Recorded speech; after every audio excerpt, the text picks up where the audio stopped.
Hey guys, what's up? It's the Vampire Bride, and today I'm talking about the Switch 2. To Switch 2 or not to Switch 2? That's the question right now. So I've just been wondering if it's worth it to pre-order the Switch 2, if it's worth it to get the Switch 2 early on, and if there's enough upgrades from the Switch or the OLED to warrant me or wanting to get Switch 2, as well as wondering what exclusives there are going to be for it. So that's what we're talking about in this video today. I was late getting a Switch because when the Wii U came out, I knew I wanted it, and I felt like it didn't get the spotlight that it deserved because the Switch came along fairly quickly afterwards, and a lot of the Wii U exclusive were into the Switch. I have a video or two of that in the past. But I did finally get a Switch. I've absolutely loved having it. I love that the Joy-Cons are separate so that you can find different comfortable positions with your hands. I love that Nintendo is always trying to find different ways to find new technology to improve gaming other than just the frames per second and resolution. Sony and Microsoft are great at that, but to me, Nintendo is more innovative, coming up with more of the motion control, which, yes, I do realize that Xbox did that too, but the Wii was very focused on that. And then I do realize that the PS Vita could play some PlayStation games, but again, the Wii and the Wii U really capitalized on that. They started having the game tablet. And then, of course, with the Switch, you did have the ability to use it docked on a TV, although slowly on the tablet. So I'm wondering where Nintendo was going to go. So up until the last couple of days, I hadn't really looked into it. I didn't know much about the Switch 2. I only knew that it was coming out soon. So the last 2 days, I have been researching into really what the Switch 2 is going to bring to the table, what exclusives, what new capabilities, and all of that. So that's what we're going to talk about in the rest of this video. The main console in our household was the Wii growing up, besides the PC. So that is kind of what I grew up on. It's what I knew the best, and it's still holds a special heart and effort to me because not only do I still get to play those games, but now my daughter grows up playing games that are, famous like Nintendo kind of gears more towards that. I say all of that to ask the question, is the Switch 2 going to be different enough from the OLED to be worth the cost? So that's where I will delve into some research and see what comes out.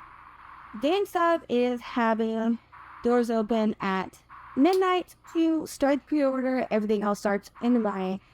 And Walmart, according to IGN, is said to be the only one that is offering free delivery June 5th, which is when the console is supposed to basically launch.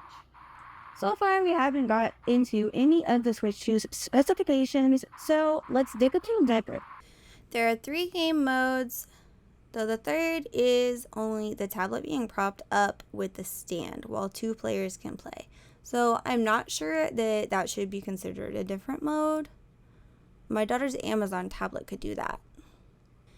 The Switch 2 claims to still be thin, but have a bigger screen. The pixels have almost doubled and can handle 1080p on the tablet, look more vivid, and include HDR. 120 FPS capability.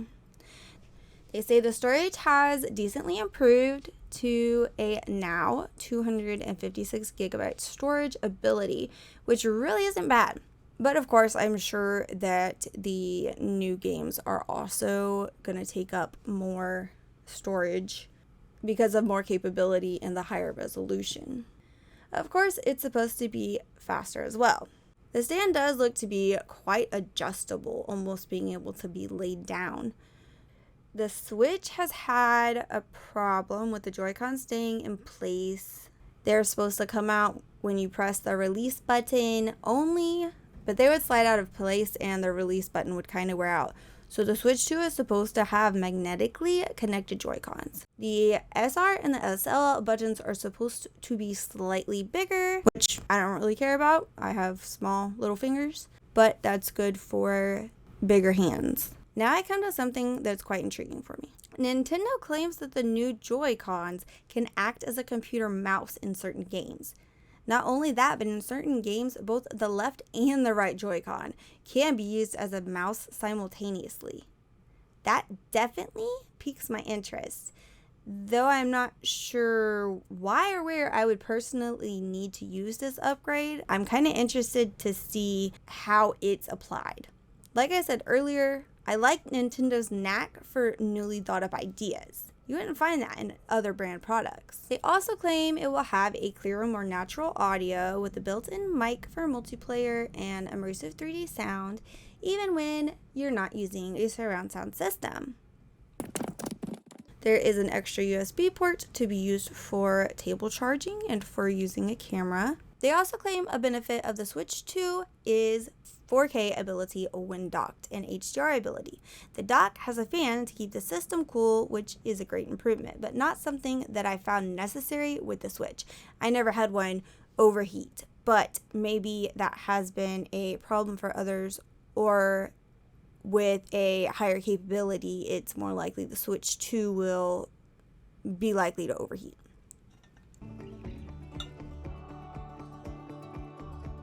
Next is one of my main questions. It's a huge point for me personally, and I think for a lot of people. Is the Switch backwards compatible? Judging by the higher price of the new games, I assumed they were not gonna be. And I was correct, but the old Switch games are able to be played on the new Switch 2. You just can't buy Switch 2 exclusives and play them on the Switch. So at least I'm able to take the games that I already have and use them on the new system. Taking a look at the exclusive games that are coming out with the Switch 2 or shortly after, I see at least a couple I'm excited about. Of course, the new Mario Kart game, as Mario Kart was my favorite Wii game as a kid. The Donkey Kong looks pretty bananas. You see what I did there? Metroid Prime 4 Beyond will be available for the Switch as well as the Switch 2, so it's not a Switch 2 exclusive. But it does have some specifications or upgrades in the game that are only for the Switch 2's capabilities. Kirby Air Riders. My daughter and I played Kirby on the Switch a lot, so I will be excited to check Kirby Air Riders out with her, though the trailer doesn't give much away. Welcome Tour seems odd, but could be interesting at least. Maybe not as a full-priced game, though. It sounds more like a game that should already come with the Switch 2, kind of like Wii Play or Wii Sports could come with the Wii to kind of get you into knowing, and like Astrobot comes with the PS5 to get you to learning the PS5 controller. So if this game came with the Switch 2s to teach about the Switch 2 and their new capabilities and specifications, then that would be pretty cool.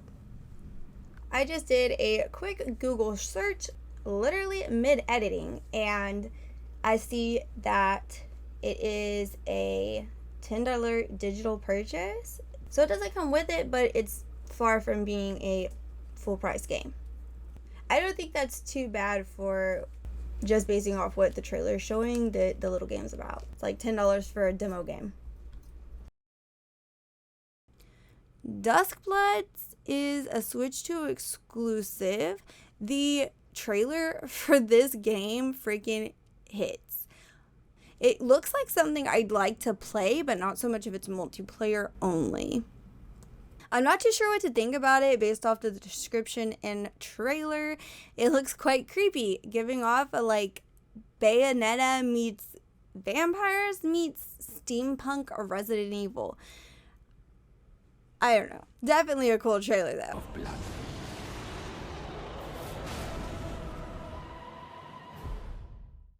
I for sure want the new Hyrule Warriors. I love the Zelda games. I loved Breath of the Wild and Wind Waker and all of those, so I would definitely want to play the new Hyrule game. Hyrule Warriors Age of Imprisonment. But when did Nintendo get so expensive? $80 for game pricing? That's even more than the $70 for PlayStation 5 games. People on Reddit seem to be pretty hyped, but many are questioning the price. So, pre-order started, depending on when you watch this video, on April 24th, 2025. Though there have been many teasers since last year. Walmart, Best Buy, Target, and GameStop all start the 24th, midnight Eastern time for North America. Now, while I doubt the Switch 2 will lead to as many shortages as the PS5, I wonder if it's really essential to pre-order as opposed to waiting until there is more information and there are more reviews posted about the Switch 2. There are a number of caveats for buying the Switch 2 this way. However, it's only open to customers who have purchased a Nintendo Switch online membership with a minimum of 12 months of paid membership and a minimum of 50 total gameplay hours as of April 2nd, 2025. If you don't qualify for that, you'll need to make your purchase elsewhere. That sounds like a whole lot of hoops to jump through for the pre-order. You know, when you go to the movies and all the trailers play before the movie starts, and you leave wanting to see a bunch of these movies that you wouldn't even took a second glance at because of those trailers. Which, yes, obviously that's what they'll be through with me for a second. That's how I felt going into watching what games are being with or coming soon after for the Switch 2 and seeing what exclusives there are. I went in seriously convinced that there was no way I was about to go get a Switch 2 anytime soon, like in the next year. But after seeing some of the exclusives, I'm seriously itching to get my hands on. One of the big questions I had was, are Amiibos going to be supported with the Switch 2? And when I looked it up, there was no verifiable answer. There may be now, but there wasn't at the time. And I am hoping they do concerning the Amiibos, because even though I used them not much in games, as is obvious by how a bunch are still in boxes, I do love collect them and see the little characters. And still definitely not going to be one of those that gets their hands on Adobe. I want to see how it goes. I don't want to be in the jumble of the people figuring out if it's in stock or not, figuring out if their pre-order was done okay. I don't want to be that. And I'm definitely glad I'm not a GameStop worker, because tonight is going to be ridiculous for them. We have multiple GameStop locations located pretty close to us, so people have a few options, but I still would not want to be there. I don't want to see that line. I mean, wait, Latin person. I don't want to be in it, and I would not want to be a worker, so I hope that everything goes okay, but I'm not going to. People are already speculating online on Reddit threads and stuff like that if this is going to be another PlayStation 5 situation where everything is just not the stock. People are wondering what the best retailer to go with on is, and they're wondering if there's certain websites that are better to pre-order from. There's certain websites that refresh better, that want freeze, and stuff like that. Also, people are saying that if you buy stuff in a bundle, say the system, like the game and a controller, or any variable of different items together, and then one is delayed or not in stock, and then they cancel your whole order. So you don't get the system because this controller was delayed. So they're worrying about that and worrying about system recession. And talking about the apps that let you know if the item is in stock or not, which was a very huge thing with the PlayStation 5, as soon as it was in stock, it was bought out. So people are wondering where the best place to end it when to get what Switch is. I am wondering if it's going to be another PSI situation. I'm hoping that Nintendo has seen what happened with the PlayStation 5, and so they can kind of gauge their audience as to who is interested in the Switch 2 and go from there, and hopefully they will lure strong retailers and stock online and make sure plenty of systems are available. But I guess we'll see. Another reason that I am deciding to wait to get the Switch 2 is that a lot of times when consoles come out, such as the Switch, they have buttons and glitches. And so I'd rather all of that be ironed out before spending the exorbitant amount of money that Nintendo is asking for the Switch 2. People are also worried about stoppers and whether websites have the one system per person rule and about large families coming up there and using that one system that one person will. So, final thoughts on this. I am holding on. I'm gonna wait to get the Switch 2, even though some of those games and some of the new enhancements are very enticing. I want to see how well it does, how well it's restocked, and how good the exclusives are, to know if it's really worth the cost right now. I usually do wait a generation or two before getting the console. If the exclusives are just going to move to the PC and I'm able to play them on there 6 months later, then I'm going to go that route. For now, what I have in the OLED Switch is enough for me. So no, I will not be pre-ordering the Switch 2. How long it will hold out before I get it is yet to be seen.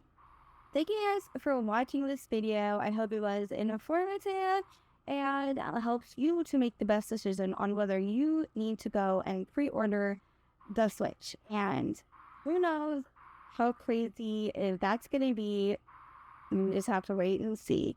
I'm hoping it's not another PlayStation 5 situation because that was crazy for, a year and a half? Hit that subscribe button for more videos to come. I have a lot coming up in the works, so don't miss out. Thank you and good night.